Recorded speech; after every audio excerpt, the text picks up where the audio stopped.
warahmatullahi wabarakatuh. Bismillahirrahmanirrahim. Alhamdulillahi rabbil alamin. Allahumma salli wa sallim ala sayyidina Muhammadin wa ala alihi wa sahbihi ajma'in, amma ba'du. Fa inna asdaqal hadits kitabullah wa khairal hadi hadi sayyidina Muhammadin sallallahu alaihi wasallam wa syarrul umuri muhdatsatuha wa kullu muhdatsatin bid'ah wa kullu bid'atin dhalalah wa kullu dhalalatin finnar. Subhanaka la ilma lana illa ma 'allamtana innaka antal alimul hakim. Rabbi shrah li sadri wa yassir li amri wahlul 'uqdatam min lisani yafqahu qawli, amin. Yang sama-sama kita hormati dan muliakan guru kita Ustaz Dr. Andes Haji Asman bin Haji Abdul Rahim, Ketua Masjid Al-Istiqomah Ustaz Haji Asmari bin Kiai Haji Abdul Rashid Siddiq, bapak-bapak hadirin jamaah yang dimuliakan oleh Allah Subhanahu wa ta'ala. Alhamdulillah, kita masih bisa hadir di majlis ilmu, majlis kebaikan, majlis yang insya Allah mengantarkan dan memudahkan kita menuju surganya Allah Subhanahu wa ta'ala. Amin ya rabbal alamin. Kita awali pengajian ini dengan membaca suratul Fatihah. Kita lihatkan pahalanya sampaikan kepada pengarang kitab yang kita kaji, yaitu Al-Habib Abdullah bin Alawi bin Muhammad Al-Haddad Al-Hadrami Asy-Syafi'i.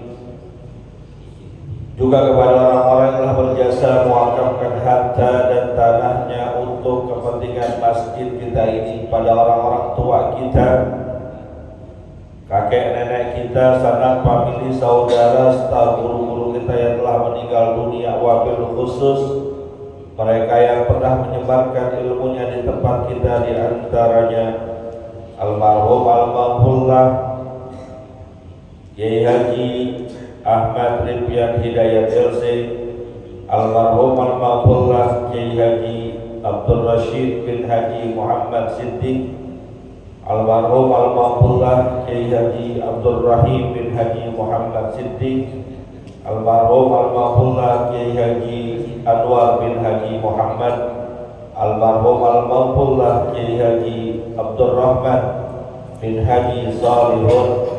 Semoga Allah Subhanahu wa ta'ala ampuni segala dosa dan kesalahannya, Allah terima amal ibadahnya, Allah jadikan kuburnya raudhah min riyadil jannah.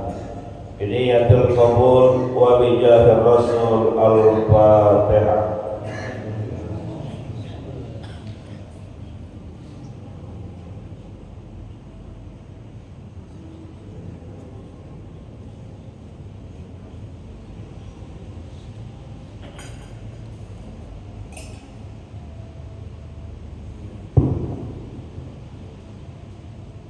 Melanjutkan bacaan kita. Bismillahirrahmanirrahim.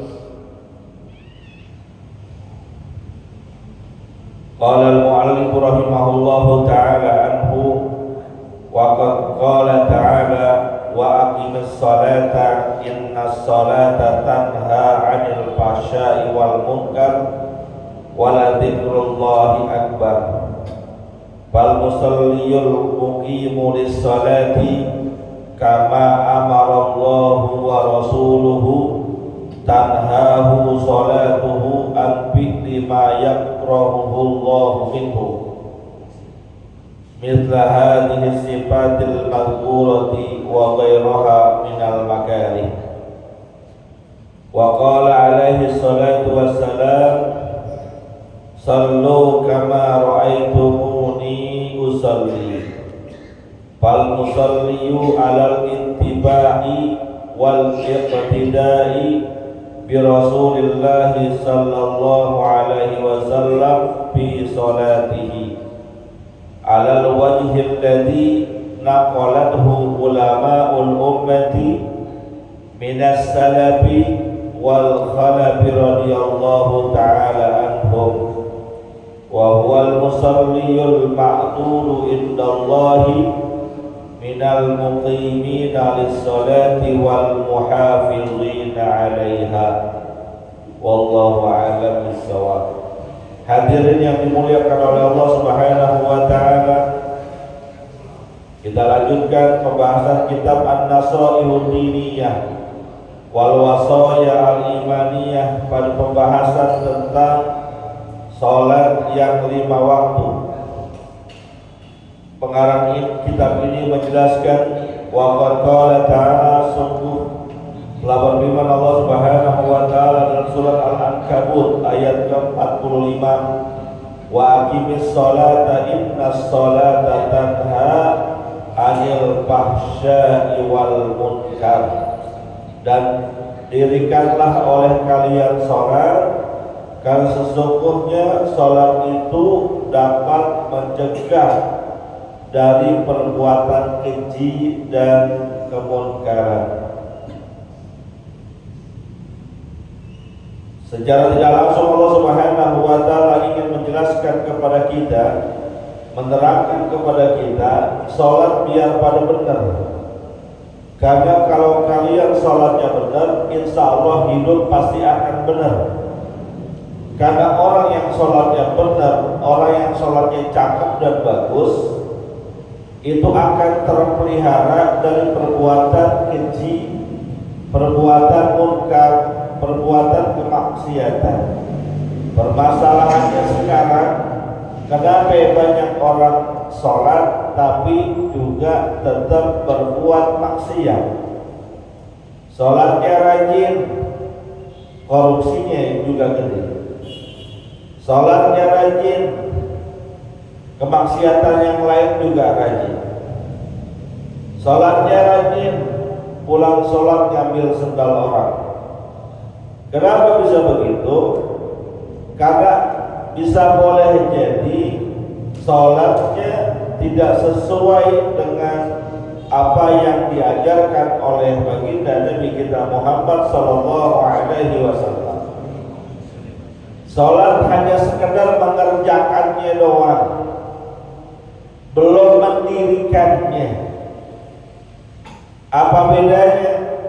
Karena kalau orang sudah sampai kepada derajat al-muqim, orang yang mendirikan sholat, bukan saja urusan gerakan sholatnya yang diperhatikan, tapi juga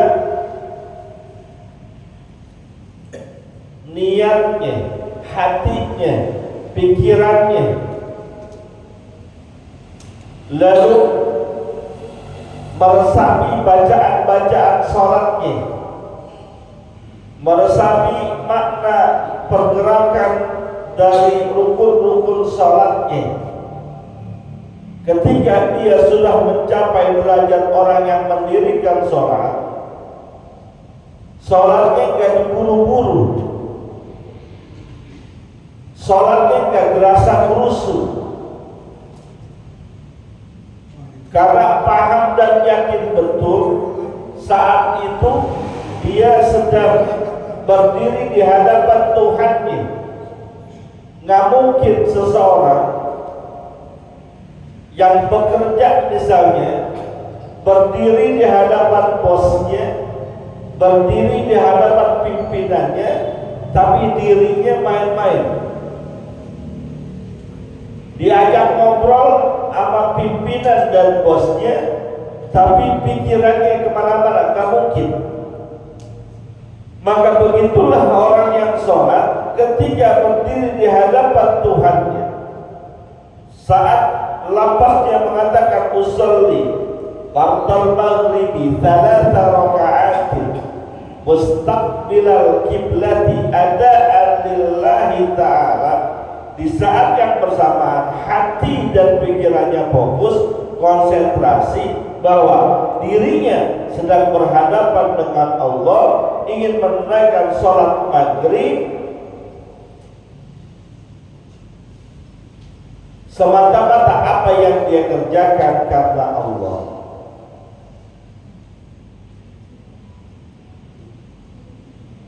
Kalau yang sekedar ngikut-ngikut gerakannya doang, kalau yang sekedar mengerjakan gerakan-gerakannya doang, sebelum sholat pikirannya kemana-mana, saat sholat pun pikirannya kemana-mana, akhirnya nilai dari intisari sholat yang dia kerjain kagak dapat.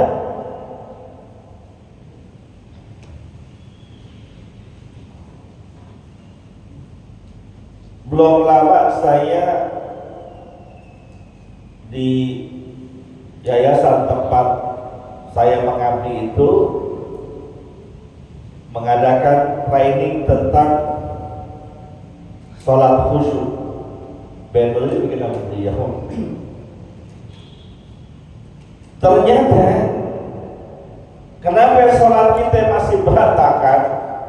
Pertama, yang paling utama, rasa senang kita sama sholat masih jauh.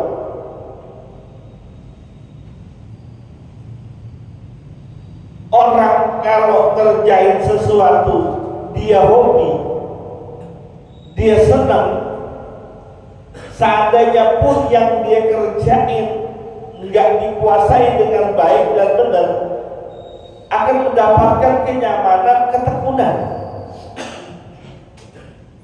Karena lantarannya hobi, senang.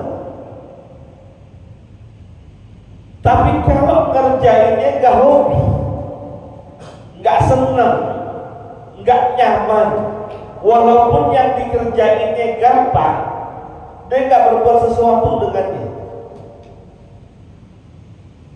Seandainya kita ada rasa senang, hobi, demen, suka banget sama sholat ini kunciannya, demen aja dulu, senang aja dulu, nyaman aja dulu sama sholat, maka kenyamanan dan hobi kita dengan sholat itu akan membuat karakter sholat kita menjadi lebih baik, akan membuat gerakan-gerakan sholat kita menjadi lebih nyaman,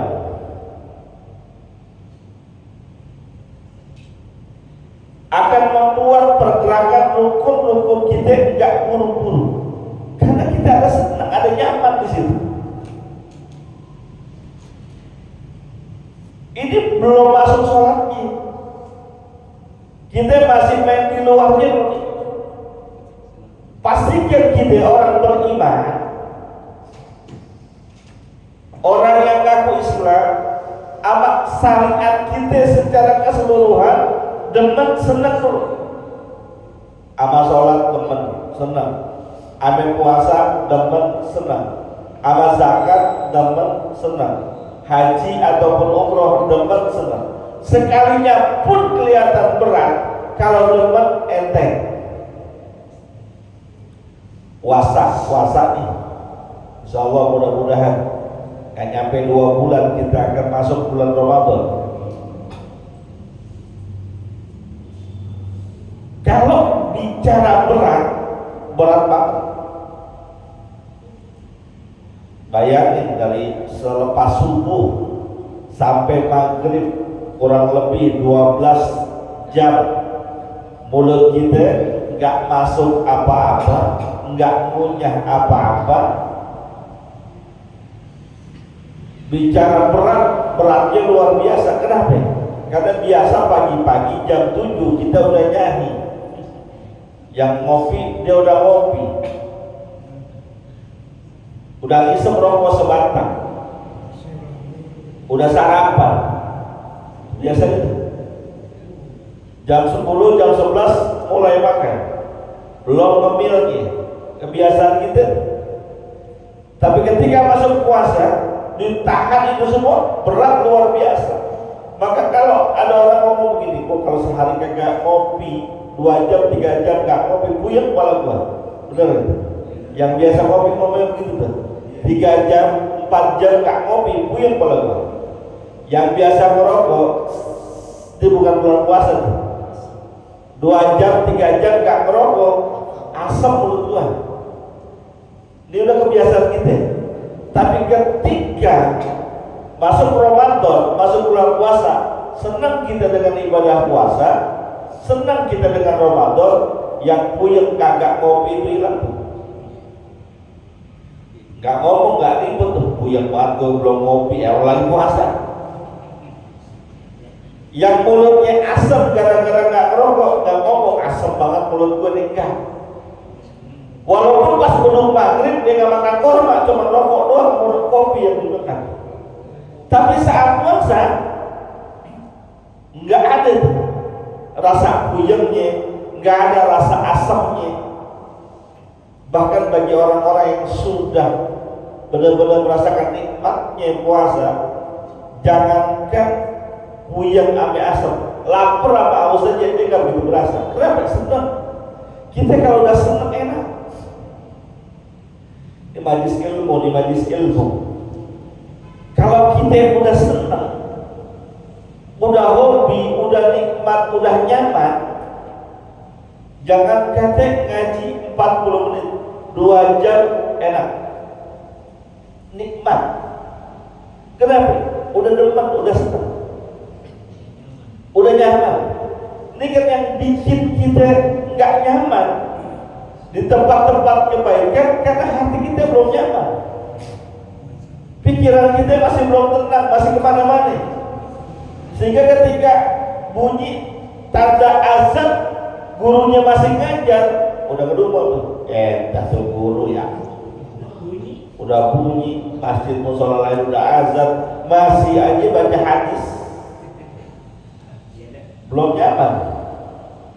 Kalau udah nyaman, 2 jam antang aja. Ada ketenangan di situ. Mohon maaf banget.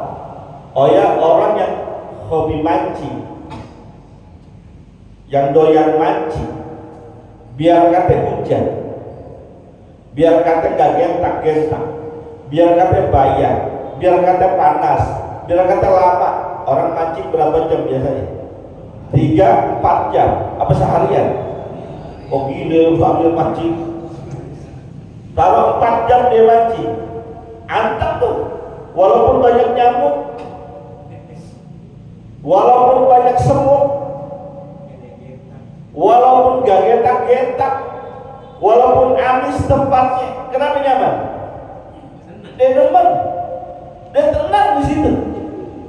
Coba yang nggak hobi mancing, setengah jam juga udah kagak betah. Orang mancing dikata nyamuk gede-gede banget. Udah dia ngomong di nyamuk gede-gede banget, bukannya udahan, tetap aja dia mancing. Kenapa? Tenang, nyaman. Yang hobi dangdutan, penuh, rame, panas-panas. Yang main pamilis, hobi dangdutan, jauh tempatnya. Jaga aksa, nyampe, udah nyampe, betah kan, ngeluarin duit, nggak sayang tuh, nyawer nih nggak sayang. Kenapa? Nyaman, tenang, emang dia hobi. Maka kata ulama, kalau pengen mendapatkan nilai-nilai sholat yang menyebabkan bisa mencegah dari perbuatan keji dan perbuatan munkar, demen dulu sama sholat, nyaman dulu sama sholat, senang dulu sama sholat. Kalau itu sudah tertanam, baru naik ke level berikutnya.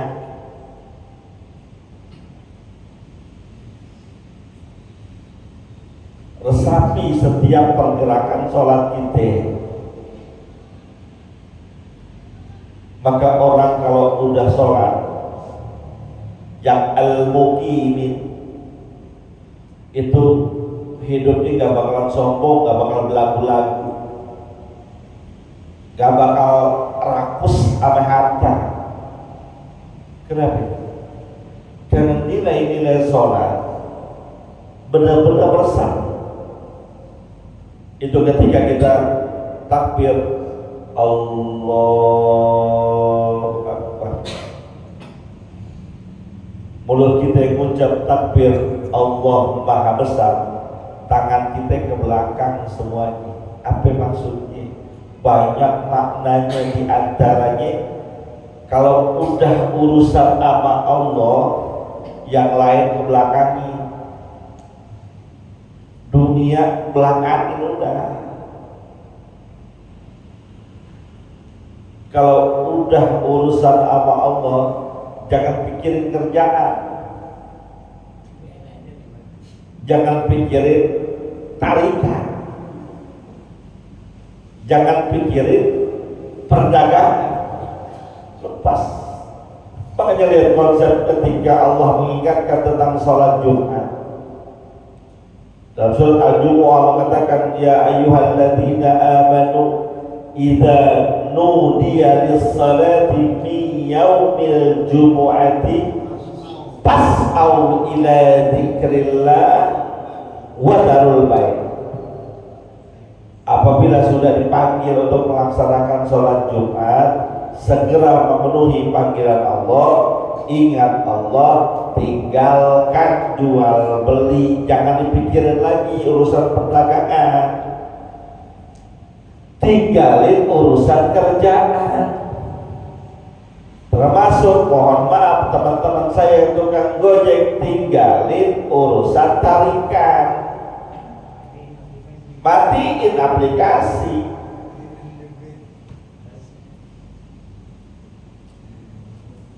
Masuk rakaat kedua, aplikasi lupa dimatiin, lagi sholat bergetar tuh kan. Kalau aplikasi tarikan masuk kan bergetar dia, pikir pecah apa? Emang dari pagi kagak narik-narik, pas sholat zuhur ada tarikan, bagaimana ini?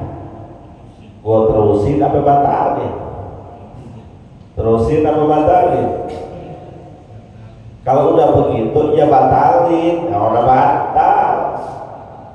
Secara pikir udah batal. Tinggalin urusan dunia. Urusan dunia belakangan, hidup kita itu begitu. Bukan berarti dunia nggak penting. Nggak juga, dunia penting. Ini masjid bisa berdiri megah karena dunia. Kita bisa hidup nyaman karena dunia, tapi jangan menjadi patokan kita itu urusan dunia. Kalau ada bentur dengan kepentingan Allah, Allah dulu. Dunia jangan jadi tujuan utama. Nyari maisha, nyari rezeki, kewajiban kita untuk keluarga dan diri kita. Tapi jangan sampai tujuan utama sehingga kita menghalalkan segala cara sampai melupakan Allah. Udah belakangin aja, pasrahin sama Allah. Sering saya sampaikan, kalau sudah kita pasrahin sama Allah, jangan kata urusan dunia, urusan akhirat aja Allah tanggung. Apa iya orang yang kagak sholat, apa iya orang yang sholat dibikin susah? Gak mungkin. Ini keyakinan nih harus kita tanam ini. Orang sholat gak bakal dibikin susah sama Allah, pasti tuh. Ya orang di sholat itu deket sama Allah. Yang ngatur urusan di dunia ini Allah. Yang punya kehidupan di dunia ini Allah. Gak mungkin Allah nyusahin orang yang dekat sama dia. Wa innallaha lama'al muhsinin. Sesungguhnya Allah bersama orang-orang yang senantiasa berbuat kebaikan, senantiasa beribadah kepadanya. Gak mungkin yang terakhir sholat dibikin susah Allah. Kagak mungkin. Jaminannya apa? Orang yang kafir, orang yang melupakan Allah aja masih diberikan rezeki kok. Orang yang kagak sholat aja masih Allah kasih rezeki. Orang yang kagak puasa masih Allah kasih rezeki. Apalagi orang yang sholat, apalagi orang yang puasa, apalagi orang yang dekat sama Allah yang senantiasa berzikir, gak bakal bikin susah. Kalau urusan rezeki mah Allah udah ngatur, Allah siapkan buat hamba-hambanya. Dalam sebuah hadis dikatakan, siapa orang yang menyibukkan dirinya dengan urusan-urusan Allah, dia sholat, dia zikir, dia sibukkan dirinya sampai-sampai saking sibuknya dia jarang meminta kepada Allah, sibuk dengan ibadahnya, maka kata Allah, akan aku berikan kepada orang tersebut sesuatu yang lebih kalaupun dia minta. Tenang aja udah. Maka ketika Allah pasrahkan kepada Allah semua urusan kita, Allah Maha Besar. Udah gitu ya, udah jangan pikirin yang lain. Itu baru takbiratul ihramnya doang. Belum bacaannya, belum rukunya, belum sujudnya. Sampaikan oleh guru-guru kita ketika kita sujud. Anggota tubuh kita yang paling kita anggap mulia, kepala, kita sejajarkan dengan kaki kita. Artinya apa? Hidup jangan lagu-lagu.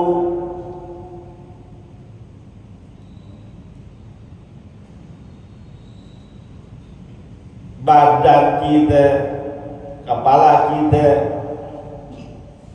kaki kita itu bersumber dari penciptaan. Sumber penciptaannya adalah sesuatu yang hina. Jangan belagu-lagu. Maka kalau ada orang sholat sombong, salah.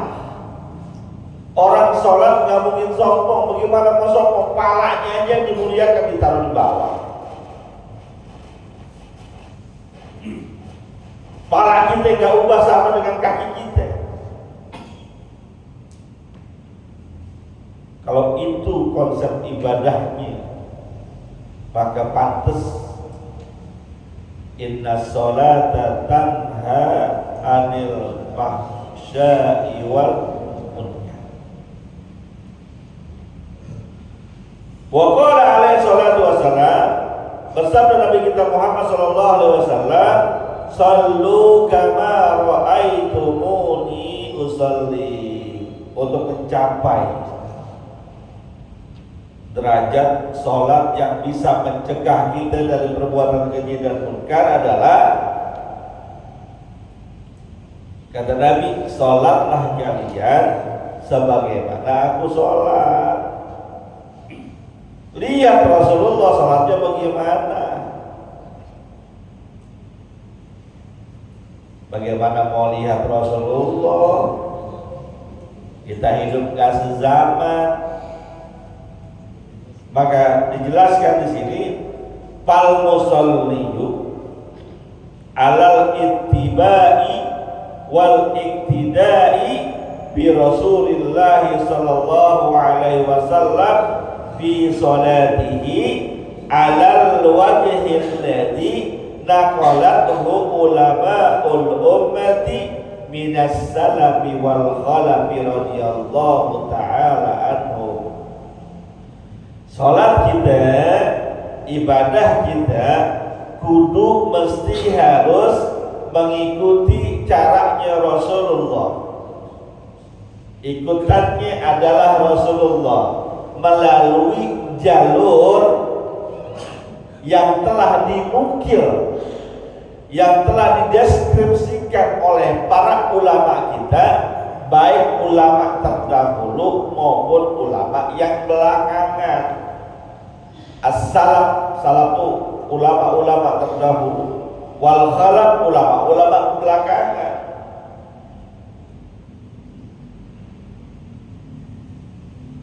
Ibadah kita ikut Rasulullah, gak bisa buat sendiri, gak bisa bikin aturan sendiri. harus ikut Rasulullah, sallu kama ra'aitumuni usalli, khudu anni manasikakum dan lain sebagainya. Tapi caranya bagaimana? Melalui apa yang telah disampaikan, dinukilkan, dideskripsikan oleh ulama-ulama kita. Makanya disinilah kenapa sebagian ulama mengatakan wajib belajar ilmu yang sanadnya jelas. Apa itu sanad? Rangkaian keilmuan. Dari si pulang, gurunya pulang, gurunya lagi pulang, gurunya lagi pulang, gurunya lagi si pulang, terus sampai kepada Rasulullah Sallallahu Alaihi Wasallam. Gak boleh bikin sendiri, gak boleh pakai pikiran dan logika sendiri. Dulu sekitar awal tahun 80-an ada orang yang baru masuk Islam, mu'allaf, cuma nggak ada bimbingan. Akhirnya dia pengen sholatnya khusyuk, dia buat aturan sholatnya dengan bahasa yang dimengerti supaya nambah khusyuk katanya. Logikanya benar, cuma caranya salah. Akhirnya dia sholat pakai bahasa Indonesia. Allah Maha Besar. Logikanya benar, caranya salah. Kalau diperbolehkan orang sholat dengan bahasa masing-masing, kacau urusannya. Jangankan di kampung kita aja kan, suku bangsanya macam-macam. Ada yang Betawi, ada yang Sunda, ada yang Jawa. Padang ada Padang? Nggak ada Padangnya. Yang imam Betawi, Ustaz Jasmari, Ustaz Asman, Ustaz Rizki, pakai bahasa sendiri. Allah, gede banget. Kacau urusan. Maka harus sesuai dengan yang diajarkan oleh Rasulullah berdasarkan penjelasan para ulama. Maka mohon maaf kalau ada orang yang mengatakan kita beribadah harus sesuai dengan Al-Quran dan hadis Nabi, benar, tapi melalui pemahaman para ulama. Kenapa? Orang model kayak kita boro-boro ngerti hadis, boro-boro paham tafsir Quran, baca Qurannya aja masih berantakan. Ini baru belajar ngaji dikit, baru insaf dikit, baru hijrah dikit, baca Quran kagak bisa, udah ngomong macam-macam. Kita kembali kepada Al-Quran dan hadis Rasulullah. Lu ngerti juga kagak? Mohon maaf ya Pak, seandainya pun kita cuma ngerti bahasa Arab, lalu belajar sholat melalui hadis, tidak melalui ilmu fikih yang telah dirumuskan oleh para ulama kita, berantakan sholat ente, yakin saya. Ente mau pakai kitab apa sekarang? Sahih Bukhari Pak Ustaz, kitab hadis paling sahih. Bukan, dibuka di Sahih Bukhari, ternyata gaya takbir macam-macam. Iya kan?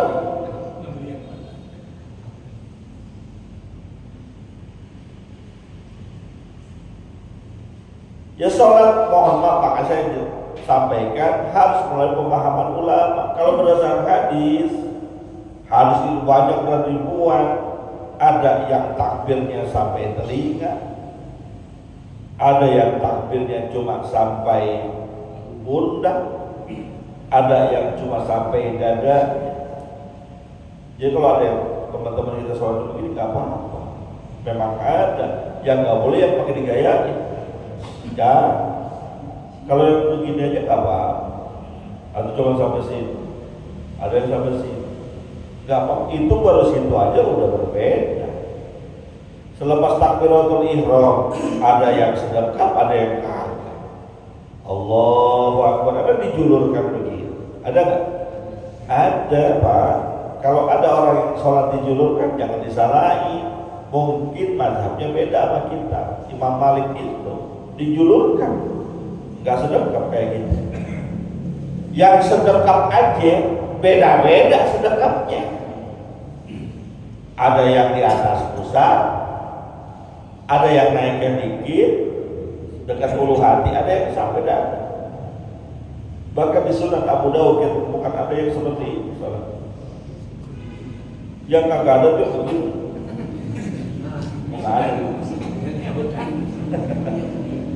Maka jangan ngomong kalau sholat kita harus kembali kepada Rasulullah berdasarkan hadis Nabi. Emang lu kira hadis tentang sholat cuma satu? Belum lagi bacaannya, doa iftitahnya, istiftahnya. Ada yang mengatakan iftitah, ada yang mengatakan istiftah. Ada yang Allahu Akbar kabiro, ada yang wajah tuh, ada yang Allah muba'id bain. Banyak. Terus mau baca semua, nggak kelar-kelar sholat ente. Karena istiftah itu ada yang mengatakan sampai 17 bacaan. Baca semua, boro-boro mau baca, ngapalin aja nggak ada waktunya. Maka pantas, mohon maaf, kalau seandainya berbicaranya koridor fikih, itu akan ditemukan banyak perbedaan pendapat dalam masalah ibadah. Kenapa? Karena walaupun sumbernya satu, pemahamannya yang berbeda-beda. Jarak yang panjang antara kita kedatangan Rasulullah juga mempengaruhi, sehingga perbedaan pendapat itu biasa. Yang nggak biasa merasa benar sendiri terhadap perbedaan pendapat. Maka sering saya katakan, ente nih yang pada orang ngaji, yang sering ada majelis ilmu, orang semakin tinggi ilmunya, semakin banyak hadir majelis ilmu, semakin paham.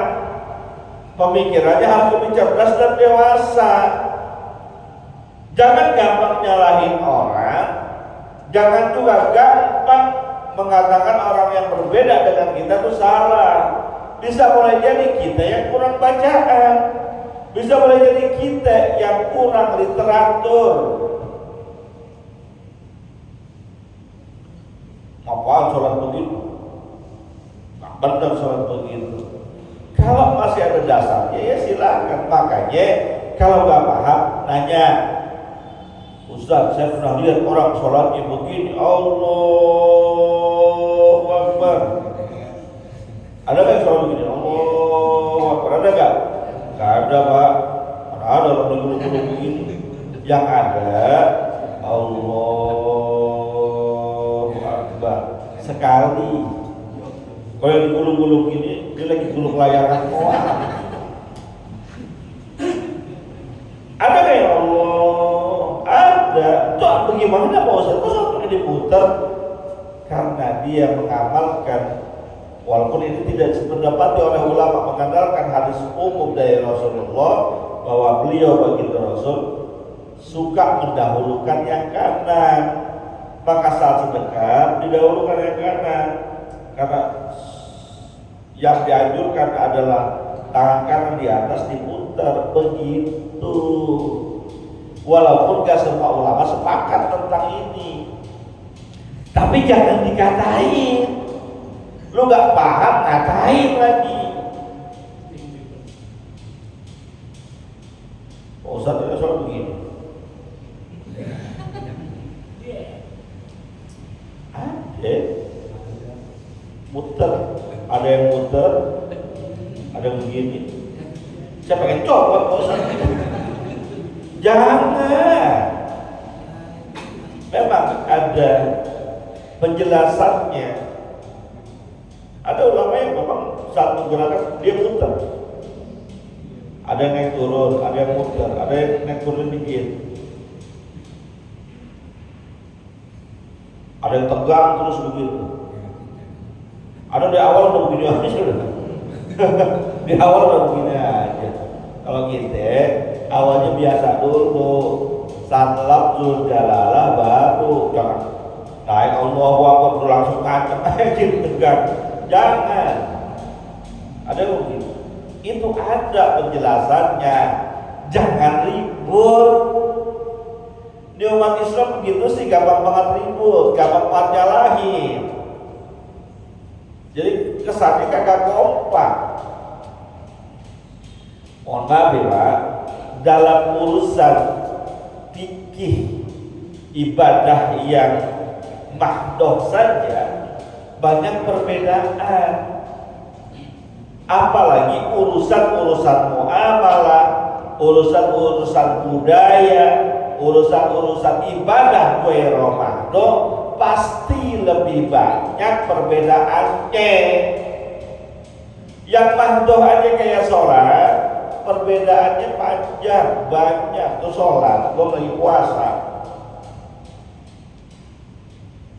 Walaupun sepakat ulama yang namanya puasa dari subuh sampai maghrib, ketemu keterangan ada penjelasan ulama saat azan masih boleh minum, ayo.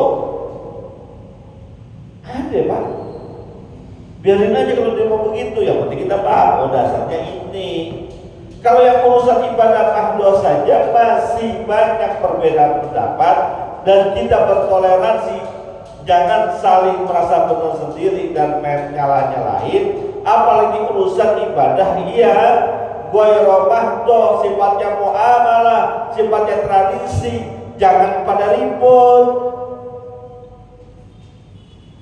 Maksud saya, mohon maaf ya, kayak tahlilan, maulidan, itu mah ibadah ghairu mahdoh, tradisi, budaya. Jangan yang salah-salahin. Dikata bid'ah lah, dikata sesat lah. Nah kita doyan maulid dibilang sesat kan mengkalap orang Betawi. Dan juga kita ini mohon maaf yang biasa maulidan, yang biasa tahlilan, jangan nyalain yang gak bikin, begitu aja udah. Ada orang meninggal, orang tuanya kagak ditahlilin, boleh gak? Boleh. Diomongin apaan tuh? Meninggal orang tuanya kayak nguburin gedebok pisang. Tahlilin kagak, apa kagak? Padahal duitnya banyak banget orang tuanya. Gak usah diomongin, biarin aja. Dia tahlilan belum, dia gak tahlilan belum tentu dosa. Kita yang ngomongin orang dosa.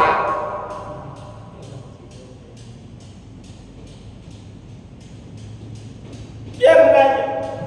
Punya mau tahlilan, mau silahkan. Yang namanya tahlilan kan intinya mendoakan yang udah meninggal dunia. Tapi yang namanya mendoakan undang orang, gak usah dipaksakan. Ada kemampuan jalanin, gak ada kemampuan udah, jangan pakai berutang pinjam. Saya sampaikan itu masuk kepada jemaah yang dengerin dari rumah. Kalau punya duit silahkan mau bikin, gak punya duit jangan pakai berutang pinjam. Pinjam sama saudaranya, pinjam duit barang 10 juta lah, buat apa? Buat bikin tahlilan bangsa 7 hari ini orang tua. Jangan, gak dianjurkan yang kayak gitu. Kalau gak ada kemampuan, udah kumpul seluruh keluarganya, seluruh anak-anaknya, sekedar baca yasin, tahlil, angkat tangan doa. Gak bisa mimpin ya Pak Ustadz, di buku yasin banyak, masa iya gak bisa mimpin? Begitu. Termasuk yang doyan maulidan, monggo silahkan, tapi jangan sampai ngenyusahin orang. Yang gak mau maulidan ya monggo silahkan, jangan nyalahin orang. Kenapa? Ibadah mahdoh saja terjadi banyak perbedaan pendapat, apalagi cuma tradisi dan budaya. Begitu umat Islam kudu akur. Susah sih kalau disuruh akur, susah disuruh kompak, maunya berkelahi mulu, maunya berantem mulu, maunya merasa benar sendiri. Orang kalau udah hadir di majelis ilmu, seharusnya pemikirannya itu lebih luas. Nih kita harus doyan kaji nih, jangan main salah-salahin orang aja. Itu begitu salah, itu begitu salah, jangan. Tapi kita punya sikap, punya sifat justru memuliakan orang lain dengan ilmu yang kita miliki dari hadir di majelis ilmu. Mudah-mudahan dapat manfaatnya. Al-Fatihah.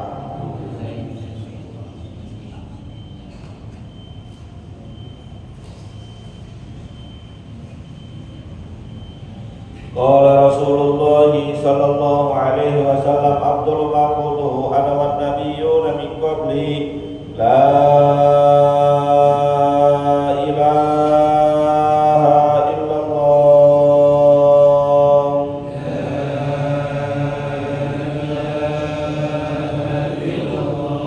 la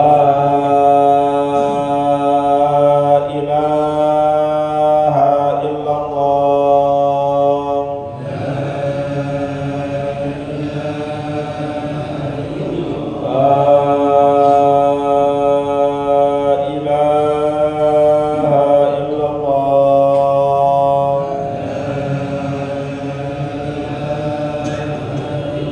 Muhammadur Rasulullah sallallahu alaihi wasallam. Ilahi wa la berfa'na bima lam tad'u bi'alimna ma yanfa'una Allah maghfir lana wa liwalidina warhamna warhamhum kama rabbawna shighara wa hab lana ya wahhab ilman wa hikmatan wa rizqi ya razzaq kulli musahila wa bil khairi ya fattah faftahu bil huda wa bil ilmi ya alim kulli mufassila wa sallallahu ala sayyidina Muhammadin wa ala alihi wa sallam walhamdulillahi rabbil alamin.